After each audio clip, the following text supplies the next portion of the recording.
You killed a lot of people. I was on the phone with somebody. It was probably Lucius Fox. I don't know, but it probably was. So you have to die.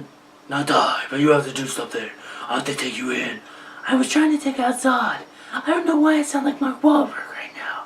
I don't care. Hey guys, and welcome to the Summit. If you've been sleeping under a rock for the past couple days, Comic-Con just happened, and the Batman v Superman Dawn of Justice trailer has just dropped. At the very beginning of the trailer, we see that Superman is being judged by the government, and I really think it's like a trial, like Superman is legit on trial here. I think in this universe, the repercussions of Man of Steel, they mean a lot. It weighs down on Superman, Man of Steel, Kal-El, whatever you want to call him. And you know, there's some people that like him, and then some people that hate him. Speaking of repercussions and people hating Kal-El, let's talk about Batfleck. At the beginning of the trailer, we see Ben Affleck as Bruce Wayne. He's in Metropolis. He's seeing from down on the street level, Zod and Superman fighting in a building, and we see that that building is actually a Wayne building. We also see that Bruce Wayne is on the phone, and I don't know who he could possibly be talking to. It could be Alfred, it could be Lucius Fox, hell, we don't know, it could even be Vicky Vale. My personal opinion, I think it was Lucius Fox. And while we're on the topic, let's just talk about most of the Batman scenes in the trailer. There's actually a really cool shot of Robin's old costume with Joker's handwriting, and it looks like Joker's handwriting on it. That gives a really good question here. Was it Jason Todd? Did the Joker kill Jason Todd? Or was there never a Jason Todd? Could it have been Dick Grayson? And they just combined most of the original Robins into one character, and there's no Nightwing in this story. Who knows? Because that suit looks like it fits a full-grown man. So we might not have a Nightwing. We might have only had Dick Grayson as Robin, or a combination of all those characters and what the Joker did to him, killed him, and then there is no Nightwing. Let me know in the comments about that, because I actually think that having a Nightwing in this series and no Robin would actually be pretty cool, but I don't know, they might combine it. They have Ben Affleck as Bruce Wayne. He's all pissed off about Superman, and he's like, we gotta take him down, talking to Alfred. And I think in this movie, Batman is actually trying to draw out Superman by, like, taking out criminals as brutally as possible without killing them. And here's why. Because there's a scene with Perry White talking to Clark Kent. He's like, no one cares about Clark Kent taking on the Batman.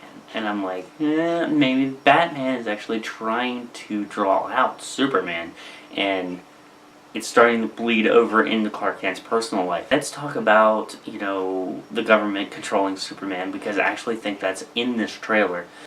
I actually think that Lex Luthor has taken the responsibility from the government to put Superman on a leash. And he's like, because you see how pissed off he is at Lex Luthor, and he's like, alright, I want you to do this. The government is telling me to send you on missions. Oh, and by the way, if you need a little bit of help, here's some guys to help you here. So I think that those guys that you see with the Supermans, those are Lex Luthor's guys. And they're helping Superman against his will. I actually think that Lex Luthor is giving him these guys to help him, kind of jokingly, because he doesn't really need help. And then, like, both of these storylines are going to intermix. Like, Batman's trying to call out Superman, and Superman's trying to do missions for the government. And it's all going together, and I actually think there's really brilliant writing there. Now that we're on the subject, let's talk about Jesse Eisenberg as Lex Luthor. I'm actually one of the few supporters of Jesse Eisenberg as Lex Luthor. Yes, I said it. I like it. And I'll tell you why. I think that his version of Luthor is really unhinged.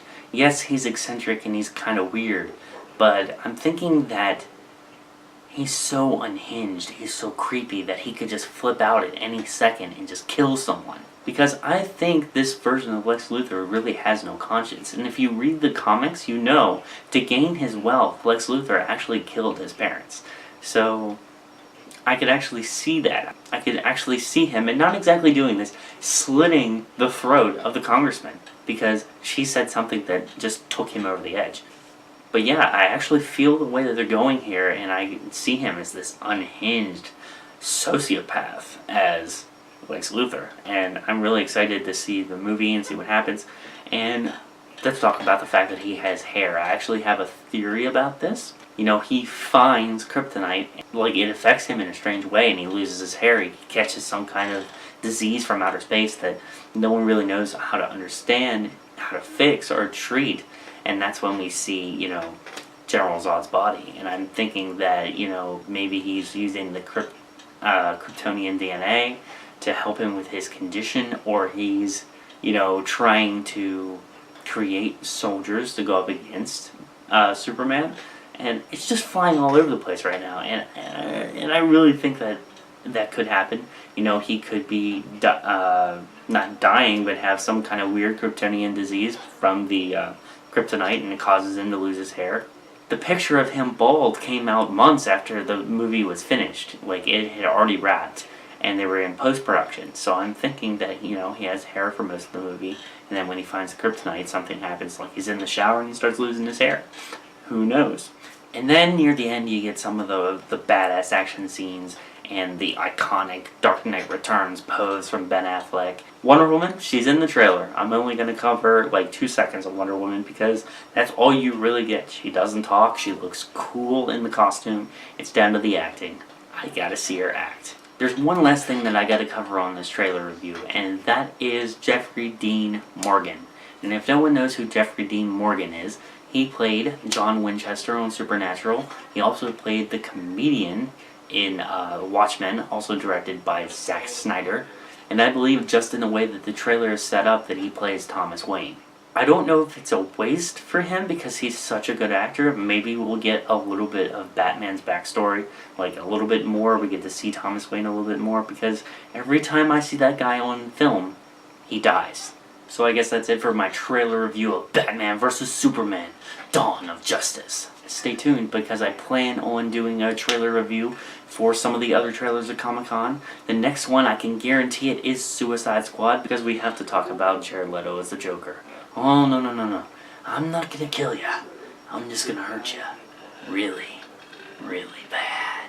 And I guess until next time, this has been Zack vs. the Blue Ray Mountain. Stay metal, my friends.